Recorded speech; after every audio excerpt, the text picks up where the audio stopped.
Vamos entonces a abordar la última ponencia en esta primera mañana, que va a estar a cargo de Juan de Rus, que además es uno de nuestros creadores de Valcas, como sabéis, y habla de Big Data, el poder ligar los datos con una óptica conductual y a ver un poco este espectáculo. Menos mal que dejamos hablar, ¿no?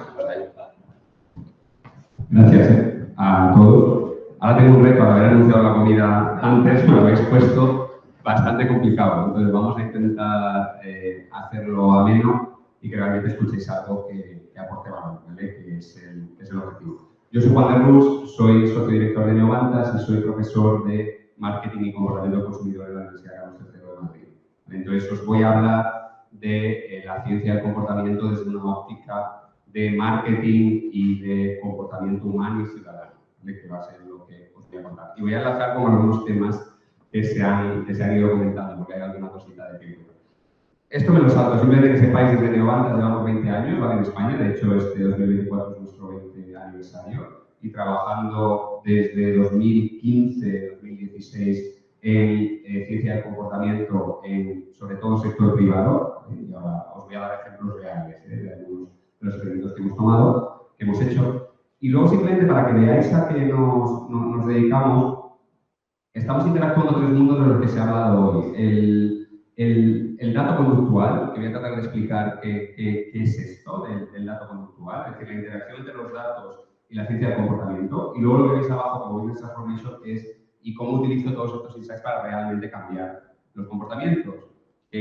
Parece muy fácil, pero no lo es tanto, ¿no? Y cómo sostenerlos en el tiempo, que es otro de los temas relevantes, ¿no? Y simplemente para que veáis, trabajamos sobre todo, os voy a contar algunos temas, banca, seguros, mundo telco y recientemente también mucho en canal directo, ahí veis algunos contact centers y también hemos entrado en energía y aerolíneas, ¿vale? Entonces ahora os voy a contar algunos de los comportamientos relacionados con nuestra interacción con esta tipología de empresa.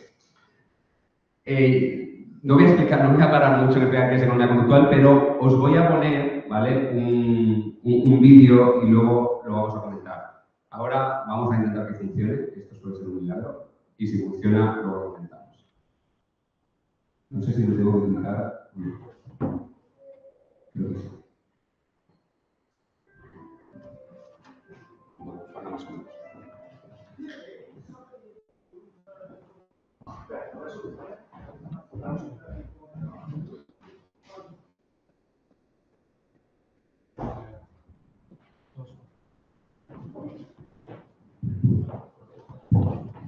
Esto podría pasar, ¿eh? De hecho, si no pasa, es verdad.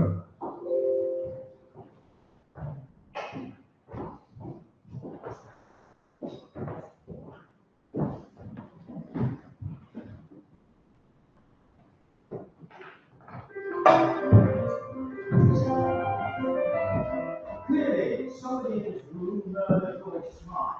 Who? Precisely 3:30 before this afternoon, was brutally bludgeoned to death at Drunkenson.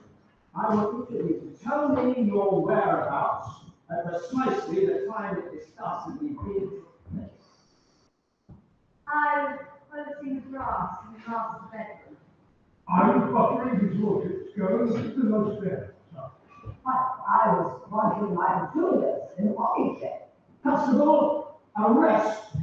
Lady Smile.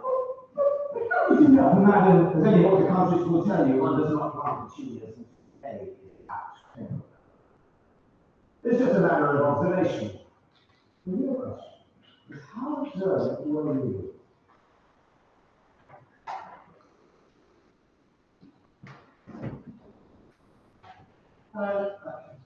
Clearly, somebody in this room murdered Lord Smile, who, at precisely 3:30 before this afternoon, was brutally bludgeoned to death at Drunkenson. I want each of you to tell me your whereabouts at precisely the time that this dastardly deed took place. I was closing the grass in the master's bedroom. I was buffering his lordship's going to the most there. I was washing my Julius in the walking shed. Constable, arrest! Lady Smile. Ha cambiado pájaro está muerto, no sé si lo habéis visto en el vídeo, y estoy seguro de que la gran mayoría de los que estamos aquí no nos hemos dado cuenta de ninguno de los que os hablaba Isaac antes de atención. ¿Por qué pongo este vídeo, ¿no? Cuando estamos hablando de economía de la conducta? Porque a mí, a la hora de explicarlo, sobre todo desde la óptica del marketing, ¿vale?, a la que nos dedicamos y de la influencia comercial, es que estamos abrumados de información. Fijaos, en el vídeo no hemos sido capaces de entender todo lo que estaba pasando a nuestro alrededor por el foco que teníamos en la escena. Fijaos, algunos datos que tenemos, recibimos miles de impactos al día, ¿vale? Y lo que hacemos, muchas de las decisiones que tomamos, al final las tomamos con atajos mentales por un tema de supervivencia. Y al final yo no puedo estar analizando de manera racional, calculando utilidades, eligiendo la opción que maximiza la utilidad. O sea, eso es verdad, ¿no?, que es muy bonito verlo en diapositivas cuando estudiamos microeconomía, pero la realidad es que es muy complicado en la práctica cuando recibimos tantos impactos, ¿no? Entonces, no me voy a parar a explicar, lógicamente, qué es la economía conductual, porque ya lo habéis definido, pero por simplificarlo, y hay muchos estudiantes también aquí, al final, estos atajos mentales que vamos utilizando en nuestro día a día nos desvían de la racionalidad, ¿no?, que es lo que se define como sesgo, ¿no? Que cuando tomamos decisiones con tanta heurística, pues tenemos determinados sesgos, ¿no? Y creo que es importante también, muchas veces solemos hablar de la racionalidad humana, y al final también es un tema de supervivencia. Insisto, ¿no? Yo no puedo estar continuamente parándome a reflexionar 12 o 13 horas al día, ¿no? Yo necesito los atajos mentales para sobrevivir y no llegar a casa y caerme en la cama, ¿no? Porque realmente tenemos muchas decisiones que tomar, ¿no? Entonces yo lo que, no son 4, son 3, pues hay 4, lo que os voy a contar 3 ejemplos de 3 sesgos que nos afectan en nuestras decisiones sobre satisfacción, cuál es la experiencia de cliente que percibimos en función del mismo, comportamiento comercial, si compramos o no compramos, ¿vale? Os voy a hablar de influencia en el sentido amplio de la misma, ¿no? Entonces, el primer caso que os quería contar, si nos remontamos a 2005, el 7 de julio fueron los atentados, si os acordáis, de los autobuses en Londres, ¿vale?, donde fallecieron más de 50 personas y 700 resultaron heridas. Hubo un estudio posterior del gobierno británico muy interesante que analizó qué hizo el ciudadano de Londres tras los atentados. Imaginad que yo os digo que puede haber 3 opciones de comportamiento posterior, ¿vale?, cuando ocurre esto. Puede ser que la seguridad aumente y aumenta la seguridad en el transporte público y, por tanto, el uso del transporte público, de los buses, se mantiene igual. Podría ocurrir que la gente deje de montarse en los autobuses, se traslade más a pie y se baje la fatalidad por un scooter o por una bicicleta, y lo que ocurra es que muera más gente el año después de los atentados, en 2006, por accidentes en moto y en bici. ¿Qué creéis que hacen los ciudadanos de Londres en 2006? La tercera está como mucho más desarrollada, ¿no?, también en texto, y es exactamente lo que ocurrió. La gente que se tiene que desplazar a larga distancia, no puede ir andando, dice, como el autobús es peligroso, me voy a ir en bici por Londres, que eso es súper seguro. Muchísimo más. No sabemos de estadística, en general, los seres humanos. No sabemos de probabilidad. Y este comportamiento, a mí me gusta este estudio para ilustrar lo que se conoce como la heurística de disponibilidad. Es decir, la availability heuristic, ¿no?, heurística en inglés, que es que yo tomo decisiones en base a comportamientos impactantes o recientes, ¿no?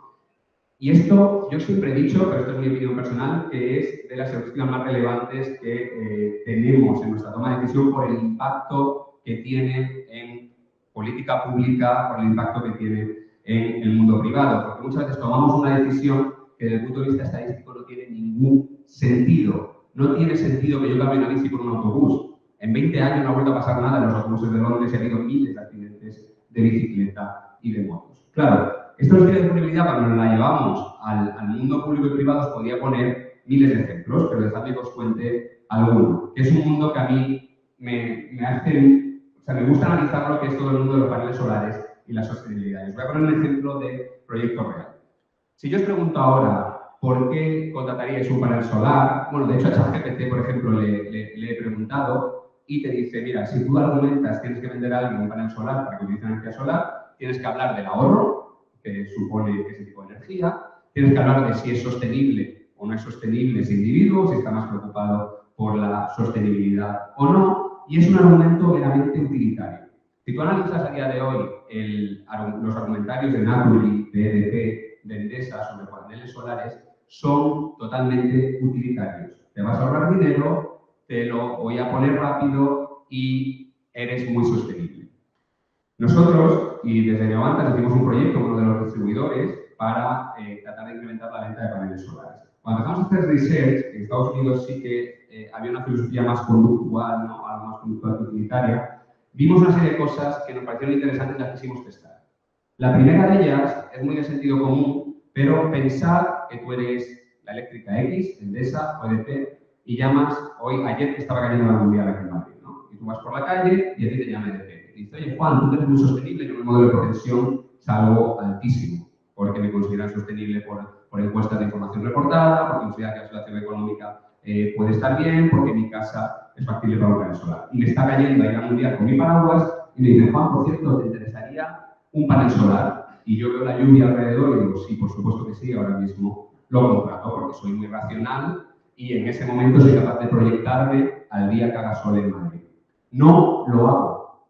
No soy capaz de contratar el panel solar en ese momento porque mi entorno, el impacto que tengo en ese momento que está lloviendo y no soy capaz de predecir, de proyectarme a los 300 y pico días que va a hacer sol en Madrid.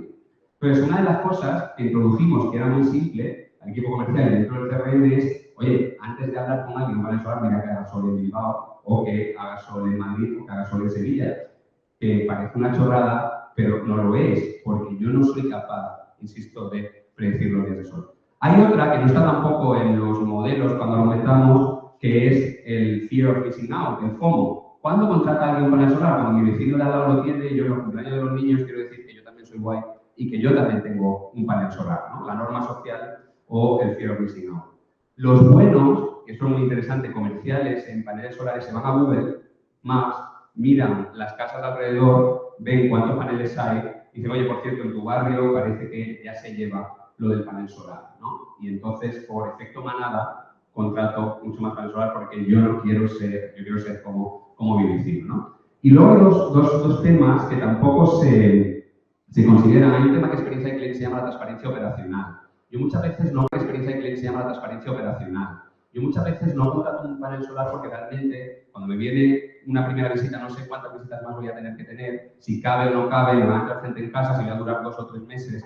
Es un tema también de que el proceso sea claro. Y el último, que es el del presente, si yo me voy a dar dinero pero dentro de 5 años, pero ahora me está pidiendo 5 o 6 mil euros, ¿no? Entonces, que han hecho algunos bancos, pues básicamente decir, no, yo te lo presto a bola eléctrica, te lo presto a coste cero y contrarresto el seguro del presente.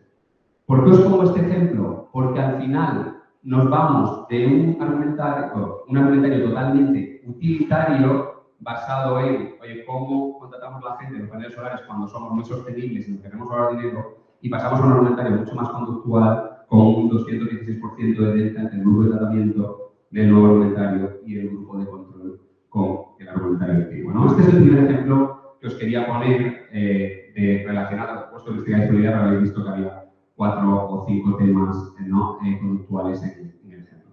Segundo tema, me voy a un restaurante y con la propina me dan caramelos, ¿no? Si vais a los restaurantes normalmente de franquicia americana te dan los Smith, ¿no?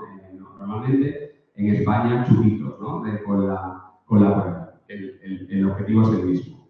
¿Qué es lo que ocurre? Esto se estudió en Estados Unidos para ver cuánto impactaba si a mí me dejaban un caramelito en la cuenta si se incrementaban las propinas, ¿no? Quedaba el individuo. ¿Qué creéis? Si le dan un caramelo, un Smith, se incrementa la propina un 3%. Si le dan 2 Smiths, un 14%.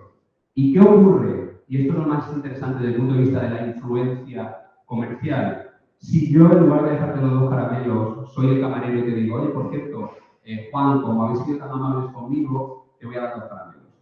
En ese caso, con el toque personal, 23% de incremento de propina, ¿no? Y este es un principio que, fijaos que ellos lo podían haber probado lineal, ¿no? 3, 4, 5, a ver cuánto van subiendo, separaron los dos. Pero es el principio, bajo mi punto de vista, de psicología social, de los más potentes, que es el principio de reciprocidad, ¿no? Que es básicamente, si tú me das algo, yo de manera automática te lo devuelvo. Si tú me invitas a un cumpleaños, yo te invito de vuelta. Si tú me felicitas, ya me encargaré de apuntarme en la agenda cuando es tu cumpleaños, porque me siento obligado a hacerlo, ¿no? Claro, este principio de reciprocidad, nosotros cuando me vuelvo al ámbito del marketing, el ámbito comercial, hicimos un proyecto en Telco, lo explico, empresa de Telco en España, donde hay un teléfono que es el click to call, el teléfono de ventas. Tú llamas a Movistar, a Vodafone, a Orange para contratar algo, y entonces en este caso vas directamente a hablar con una persona y no pasas pues, por la IVR, por el robot con el que hablas durante no sé cuánto tiempo.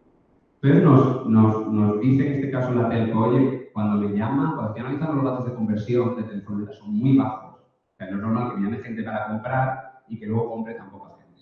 Analizamos, habéis hablado antes de text mining, analizamos con Speech Analytics miles de llamadas, 70.000 fueron más o menos las que se analizaron. Identificamos que en la mitad de ellas el cliente no llamaba y decía quiero comprar algo. El cliente llamaba y decía, oye, te llamo a este teléfono porque sé que no hay la forma de hablar con un humano y lo que yo quiero es que me solucione lo de internet que no funciona en mi casa y lo de comprar lo he dicho porque si no me tiraba 20 minutos hablando con un robot hasta que me ayudabas. Lo curioso es que cuando analizabas la llamada, los agentes del call center ayudaban al cliente y el cliente se quedaba encantado, pero no hacían el trabajo, el propósito de ese teléfono que era, oye, tienes que ofrecer esto. Ofrecer algo. Entonces, nos acordamos de los caramelos, del principio de reciprocidad. Dijimos, oye, ¿por qué no hacemos un cambio en el argumentario y cuando tú le resuelvas el tema, ¿no? Por el que haya llamado, como funciona internet, el móvil se me ha roto, lo que sea, incorporamos el principio de reciprocidad de manera explícita? Porque esto es importante también. El principio de reciprocidad tiene mucho más impacto cuando yo lo hago explícito, ¿no? Entonces, oye, para esta consulta os tendría que llamar al teléfono que sea, si es Movistar, al 1004, pero para ahorrar una segunda llamada le voy a hacer el favor de gestionarle personalmente la consulta y luego miramos si le puedo mejorar los servicios que actualmente tiene contratados. Esa es la frase que tenía el grupo de tratamiento, la que veis entre comillas, versus el grupo de control. Esto se hizo en Valencia, en Toledo y en León, además en tres ciudades distintas, con un grupo de tratamiento y grupo de control en los mismos diferente impacto del proyecto. El argumentario que veis aquí con la... Aquí no, aquí, porque ahí en la pantalla es solo yo. El argumentario que veis con la frase es este de aquí, es lo que tenía el grupo de tratamiento, 22% de incremento en conversión tras el principio de reciprocidad explícito. El grupo de control, sin el argumentario, lo veis que no tiene la frase, 8% de incremento. También, por eso es muy importante también el experimentar, ¿no? Al final están en tendencia creciente ambos, pero como veis, 14 puntos de diferencia en la mejora en el tratamiento versus el control. Y podemos decir que realmente, con algunos otros factores que podríamos comentar, pero sí podríamos decir que esos 14 puntos de diferencia se explican en gran parte por la aplicación explícita de ese principio de reciprocidad, ¿no? Voy a poner algunos otros aspectos como el foco que le está poniendo al proyecto o algún tema adicional, ¿no? Ya hemos hablado de la heurística de disponibilidad, del principio de reciprocidad, y os voy a poner una tercera, ¿no? Imaginad que estáis en un experimento en Nebraska, que estáis tratando de cargar una web, la web del banco, ¿no? Y tenemos dos escenarios, el grupo 1 y el grupo 2, ¿no? El grupo 1 tiene la web ahí cargando y en blanco, y el grupo 2 tiene una barrita de progreso, ¿vale? Que veis aquí. ¿Quiénes estaban más contentos con la espera? ¿El 1 o el 2? El 2. ¿Quiénes esperaban más? ¿El 1 o el 2? El 2 estaba dispuesto, habéis hablado antes del tiempo y decía, ahora voy a volver a tocar el tema del tiempo y del concepto de tiempo cognitivo porque me parece muy interesante. El grupo 2 estaba dispuesto a esperar hasta 3 veces más y aún así estaban más contentos con la espera.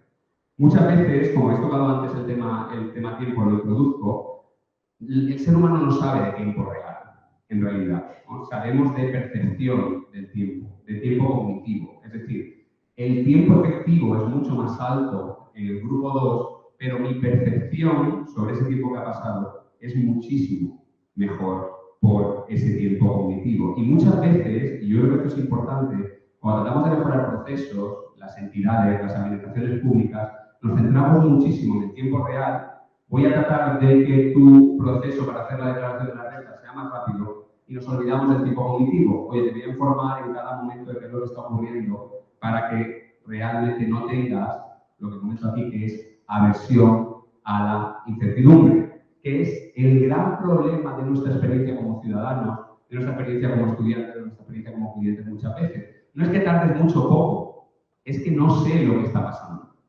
Y esto, insisto, se nos olvida. Tienes a los departamentos de User Experience de bancos diciendo tengo que hacer que el onboarding sea muchísimo más rápido. Pero no te dicen al principio, oye, esto va a tardar 10 minutos. Y estás ahí diciendo, joder, llevas 3 y diciendo, pero bueno, ¿y esto cuánto le queda? Me dices al principio, oye, va a tardar 10 y estoy encantado.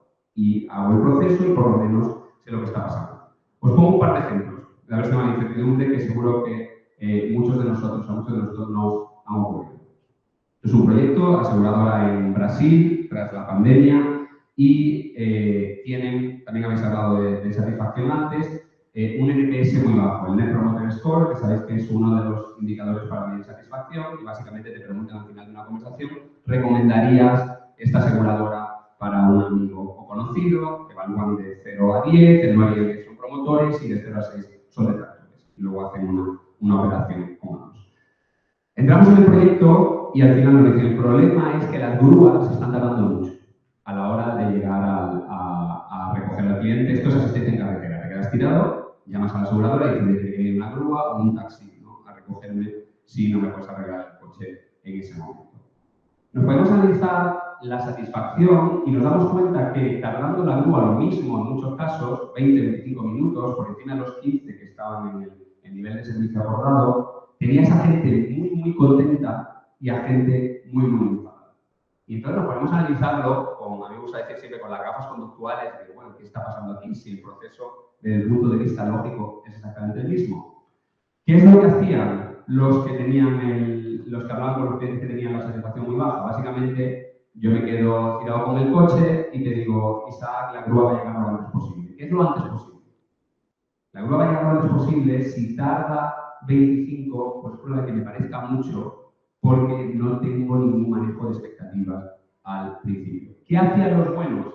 No se preocupe, la grúa ahora más o menos está tardando en torno a 30 minutos. La grúa tardaba exactamente lo mismo que en el caso 1, 25, y el cliente estaba encantadísimo, porque ha estado en el rango de mi expectativa. ¿Y sabéis qué? Esto no cuesta dinero. O sea, a lo mejor se está gastando la entidad 2 millones de euros en hacer que la grúa llegue 2 minutos antes. Eso para el cliente realmente no lo percibe como positivo y se olvida de tener un argumentario diciendo, oye, dile por cierto al cliente cuánto va a tardar en función del tráfico que esté habiendo. Porque, insisto, el ser humano no sabe de si algo tarda mucho o poco, sabe si tarda más o menos de lo que esperamos.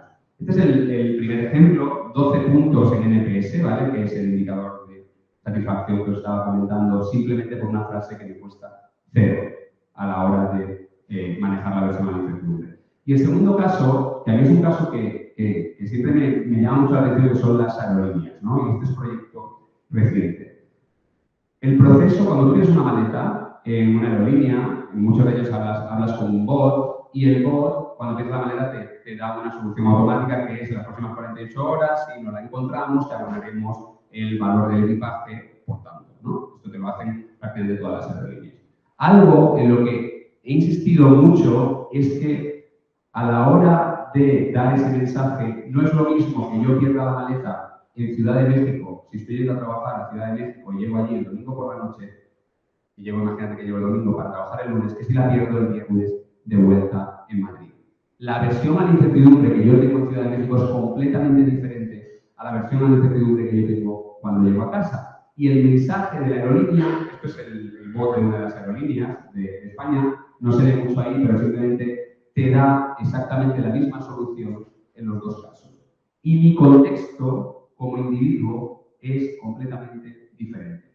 Y aquí introduzco el concepto de los datos conductuales con el que voy a cerrar ahora. Es decir, yo tengo al bot preparado para decir, oye, una pérdida de maleta, tengo una árbol de decisión, incluso luego con generativa, incluso te pueden dar más soluciones, para que me diga cuando se pierde una maleta, esta es la respuesta. Pero no he preparado al bot para decir, oye, tienes toda la información de Juan, que vuela habitualmente, que tiene esta edad, que tiene esta situación sociodemográfica, todo eso está y me personaliza los mensajes en función de eso, pero nadie me personaliza los mensajes en función de si estoy en Ciudad de México o en España.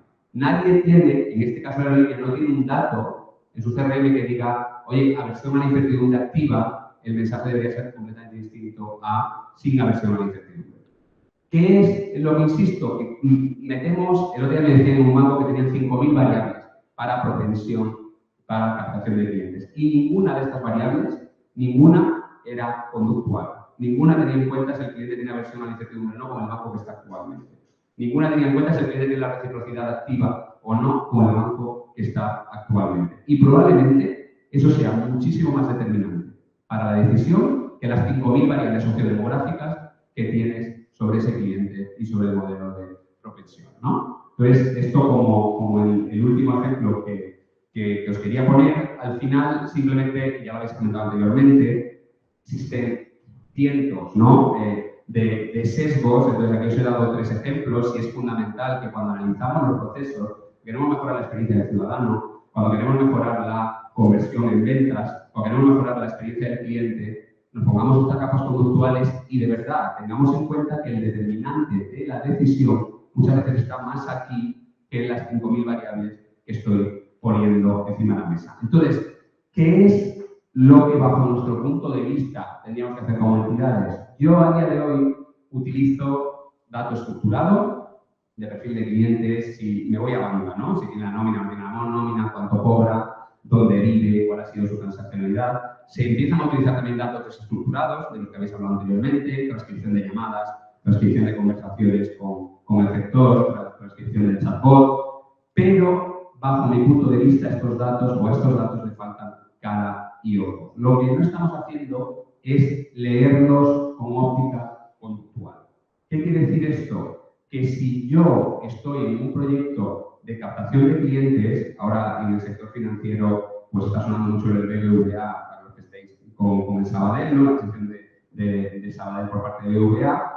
Imaginad que yo soy un banco, quiero captar clientes, nadie está teniendo en cuenta en los modelos que probablemente un cliente de Sabadell en Cataluña tenga cierta incertidumbre sobre lo que va a pasar con su banco local, con el banco con el que ha trabajado toda la vida. Y estoy metiendo, insisto, 5.000 variables y ninguna de ellas es, oye, pues igual esta persona sí que está preocupado por la deriva de Sabadell y probablemente sea más propenso a escucharme que muchos de los datos que estás utilizando para tratar de captar a este cliente. O no tengo en mis modelos, oye, Juan de Rus, principio de reciprocidad activo, porque he tenido un problema en mi casa, se me ha roto la vitrocerámica, que se me ha caído el bote de pimienta, porque me dijeron que ese es esto más, no sé si lo sabéis, pero como curiosidad, más frecuente que ocurre en las casas, que se caiga un bote de pimienta y se te rompa la vitro, pues suele estar en un medio casi siempre las especias encima de la vitro. Tú a mí me resuelves eso en ese momento, mi reciprocidad está activa y probablemente si me llamas para contarme alguna cosa, pues te escucharé mucho más que si me llamas en cualquier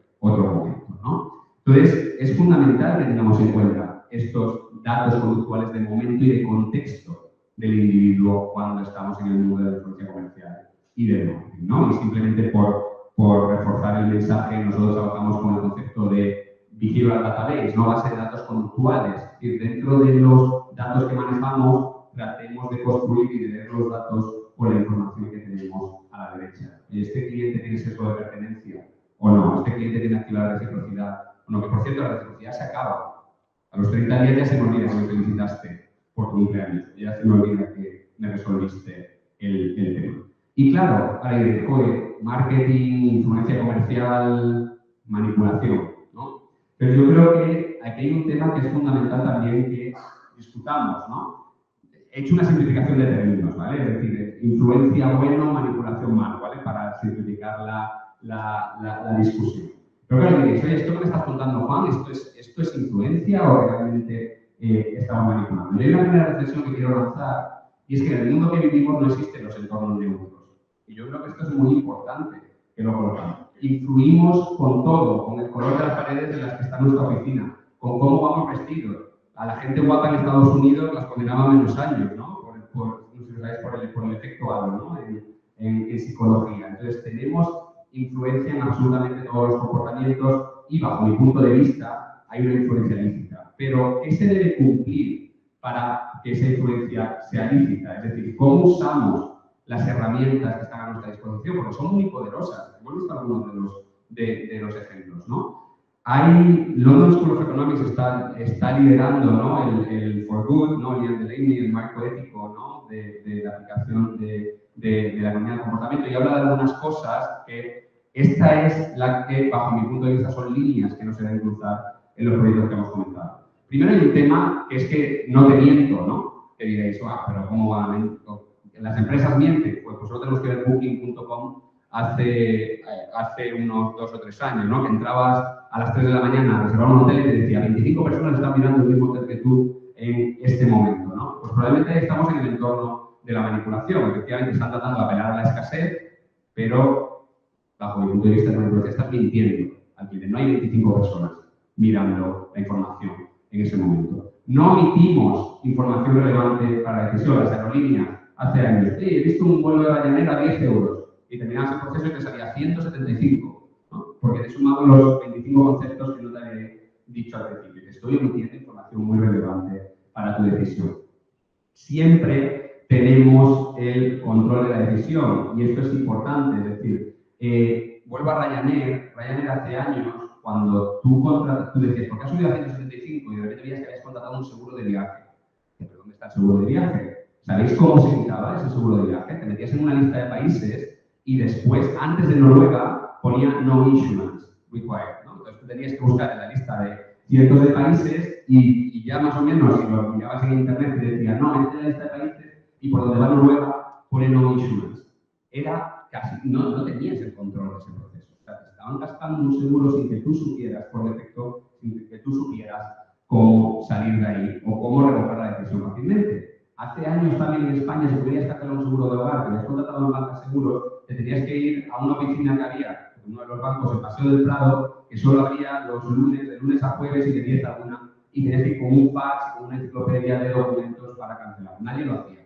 Es una fricción excesiva para que no canceles el producto. Probablemente también nos lo vemos en el mundo de la manipulación. Y luego, evidentemente, no se trata de un público vulnerable, ¿no? Cuando hablamos de sector financiero, pero oye, esta información, ahora está la ley de accesibilidad en comunicaciones, ¿no? Que los bancos tienen que empezar a trabajar, donde dicen, no, si la información la he contado toda, ya, pero es que a lo mejor esta persona sí que es vulnerable para entenderla de manera adecuada. Entonces, tengamos en cuenta que sea clara y transparente para este perfil concreto de individuo, ¿no? Y ya, para cerrar, con la comida ya cerquita, había una frase de Roy Sutherland de Ogilvy que me gusta, ¿no? Que al final dice, no todo lo que tiene sentido funciona, ni todo lo que funciona tiene sentido. Hay que experimentar. Muchas veces, insisto, vamos al proceso de el cliente está enfadado porque está tardando mucho la grúa y me gasto 2 millones de euros en hacer que la grúa llegue 2 minutos antes y a lo mejor el único tema es decir, oye, pues a lo mejor la referencia y la expectativa es lo que tendría que haber trabajado. Y dejadme que utilice otra, como habéis mencionado tanto Dan y Kelly antes con las trampas del deseo, como el tema de si toda la tecnología es buena. Yo antes de la pandemia de 2019, vino Daniel estuvo en Londres en la conferencia de Behavioral Science y hizo una reflexión al final que a mí me pareció muy interesante y que he tratado de usarla, que decía, durante todos estos años no discutimos la inversión en tecnología y solo hemos invertido en tecnología para que el mundo vaya mejor, pero le hemos dedicado muy poquito tiempo a invertir en aquellas barreras psicológicas que también impiden el progreso y que también impactan en nuestra experiencia como clientes y ciudadanos. Entonces decía, sí, tecnología, sí, fenomenal, pero por favor no nos olvidemos de la parte psicológica. Listo, muchas gracias. Ahora, preguntas.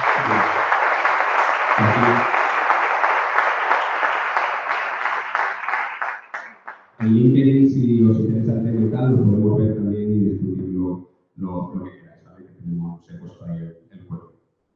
Y ahora no sé si tenéis preguntas por la comida ya aproximándose. He tratado de cumplir más o menos por los tiempos.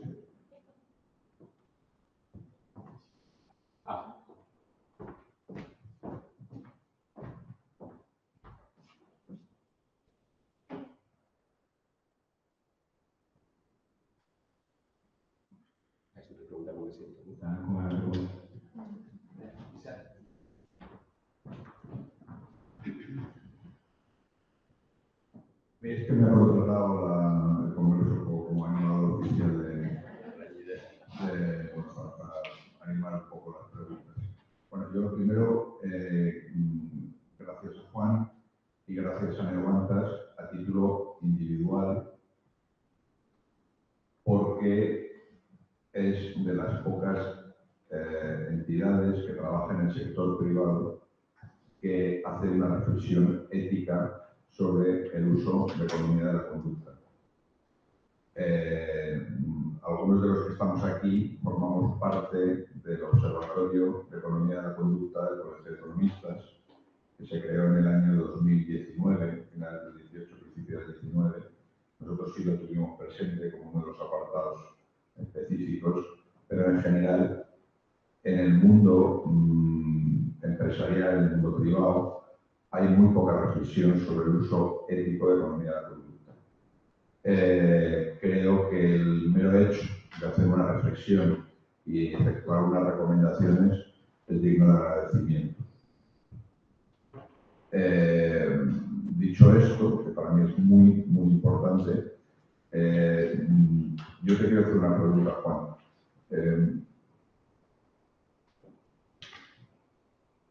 ¿En qué medida, por tu experiencia profesional, la economía de la conducta se está utilizando únicamente para incrementar parámetros como ventas, facturación o rentabilidad? ¿Y en qué medida se está utilizando para conseguir satisfacción sobre los servicios contratados? Es decir, me da igual, es decir, yo aquí he visto una vía, por aquí incremento, o sea, principio de reciprocidad, aprovecho que este hombre tiene un problema con la línea y le coloco una alarma, ¿vale?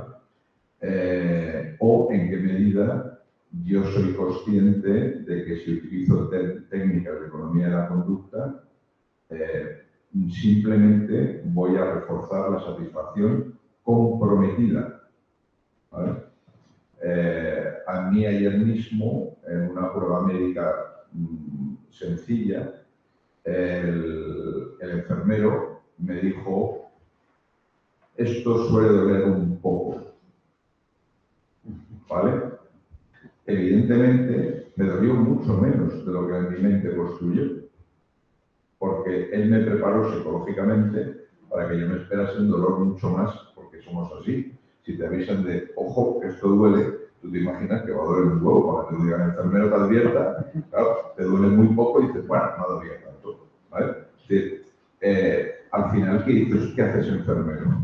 Está preparándome para algo que necesariamente va a hacer, pero está haciendo que mi nivel de sufrimiento o satisfacción sea beneficioso para mí. Y me preguntaba en esa dirección, ¿en qué medida las empresas, por tu experiencia real en la práctica?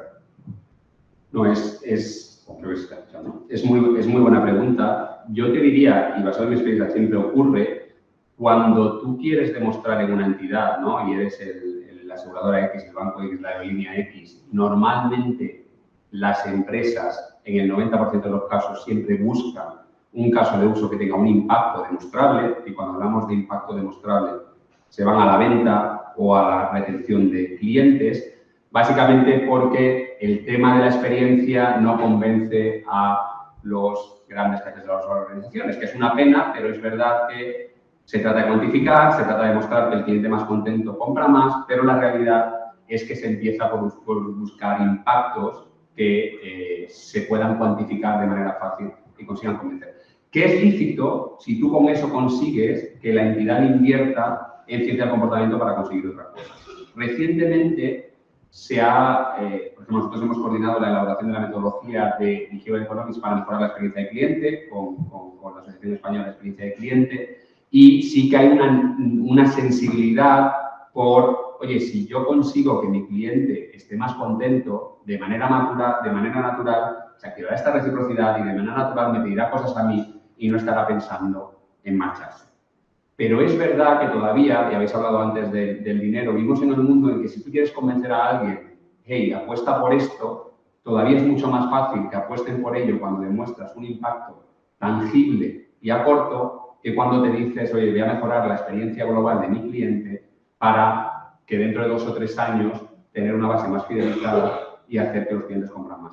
Aunque lo digan en discurso, tú vas a conferencias de muchas entidades que lo están aplicando y te dicen, oye, todo esto es para salud financiera, todo esto es para experiencia de cliente. Sí, pero cuando empezaste, efectivamente, es mucho de charla, cuando empezaste necesitabas el caso en el que demostrases cuántos miles o millones de euros habías ganado con esto que sonaba muy cool y que se llama ciencia del comportamiento, economía del comportamiento. O sea que yo te diría que estamos en ello, pero normalmente cuando ya has demostrado que hay dinero detrás en alguna de las entidades. Y simplemente no me puedo resistir porque has dicho lo del médico, hay dentistas ya en algunos países que te ponen unos dibujitos alrededor y busca Wally, no sé si lo sabéis, en el dentista y la gente sale diciendo me ha dolido muchísimas veces porque está buscando a Wally no sé cuánto rato en el dentista, ¿no? Incluso gafas de realidad virtual en los dentistas, o sea que sí que también te lo aplica. Tu primero lo hizo de la manera arcaica, pero ya se está aplicando de manera más efectiva. Yo creo que tenemos todavía mucho por delante para demostrar que aquí estamos hablando de algo de mucho más medio y largo plazo, porque además hay experimentos, esto también es una cosa siempre de que lo quiero comentar, es que esto no es magia. Esto no quiere decir que en el momento tienes una hipótesis se puede validar o no. Y hay entidades que te dicen, oye, ya me demostrarás si esto funciona, porque si no funciona, yo esto ya nunca lo voy a aplicar. Y dices, oye, pero si es que esto no funciona así. Pero hablando en un caso concreto, en un contexto concreto, donde puede que no funcione, es un aprendizaje, y esto es algo más holístico, ¿no? Pero la realidad, yo creo que todavía mucho foco en demuéstrame el impacto para que yo invierta en ello y además el impacto a corto. Porque la satisfacción te genera impacto a medio y largo seguro.